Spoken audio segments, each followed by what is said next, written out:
जय श्री कृष्ण, जय राधे राधे। 27वां अध्याय कार्तिक महात्म का।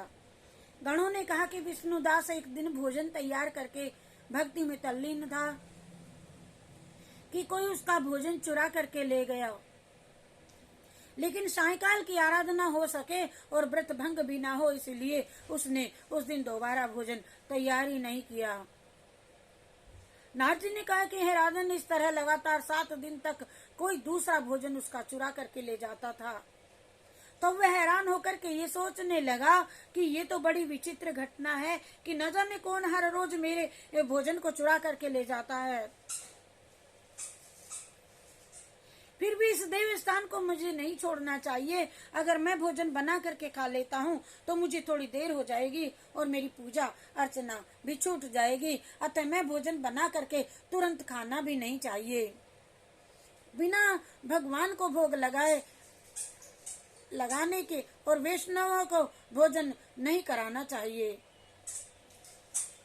भी नहीं चाहिए। अगर 7 दिन बिन भोजन के बीत गए तो आज का दिन भी और सही। आज मैं भली भांति भोजन की रक्षा करूंगा और देखूंगा कि हर रोज इसे कौन चुरा करके ले जाता है मेरे भोजन को।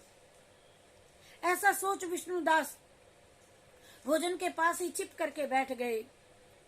उसने थोड़ी देर के बाद देखा कि वहां एक चांडाल आया और जिसका शरीर अत्यंत दुर्बल था और उसके शरीर पर केवल चमड़ी ही चमड़ी दिखाई देती थी। जब वह चांडाल भोजन चुरा करके चल दिया तो विष्णुदास ने उसको पुकारा और कहे, भाई ये रूखा भोजन ले जा करके क्या करोगे? लो आओ, घी भी लेते जाओ। ऐसा कह करके वह श्रेष्ठ ब्राह्मण आगे को बढ़ा।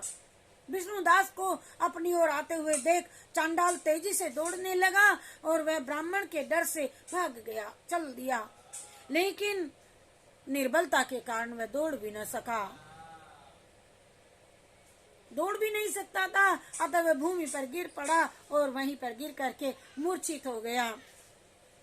चांडाल को मूर्छित देख करके विष्णुदास लपक करके उसके पास में पहुंचा और अपने वस्त्र से उसको हवा करने लगा। और इसके बाद उसने जो कुछ देखा उसे देख करके उसको बड़ा आश्चर्य हुआ, आश्चर्यचकित रह गया यह देख करके वह।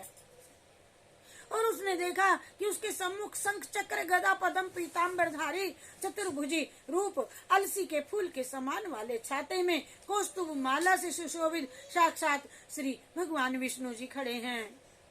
भगवान का दर्शन करके सात्विक भाव से मुक्त हो गए श्रेष्ठ ब्राह्मण उनकी वहीं पर स्तुति करने लगा और स्तुति करके तथा प्रणाम कुछ भी आगे न बोल सका और वहीं पर सब इंद्र आदि देवता भी उपस्थित हो गए और गंधर्व तथा अप्सराएं आकर के वहां गान करने लगी तथा नृत्य करने लगी और उन्हें प्रणाम करने के लिए ब्राह्मण और भी उतावले जो धर्मी लोग आ गए।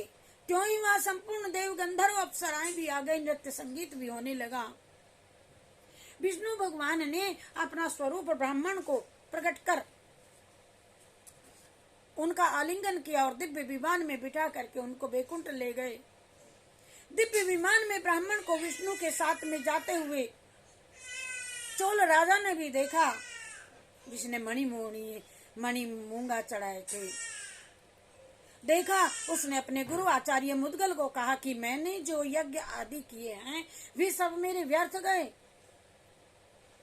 हुए। जितनी दान दक्षिणा मैंने ब्राह्मणों को दी वह सब असफल हुई।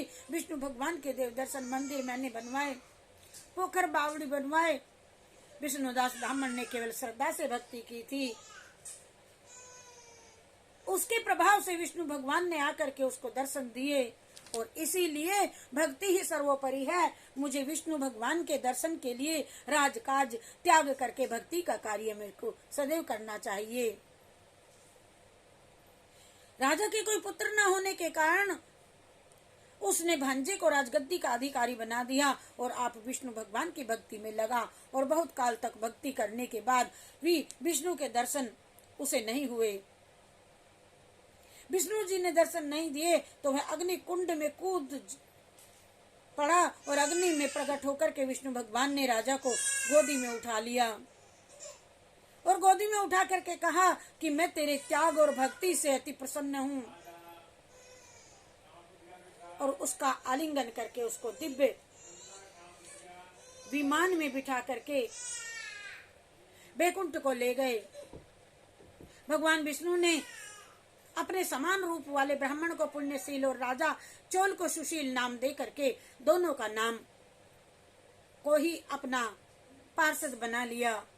हरि शरणम हरि शरणम हरि शरणम हरि शरणम हरि शरणम हरि शरणम हरि शरणम हरि शरणम हरि शरणम हरि शरणम हरि शरणम हरि शरणम।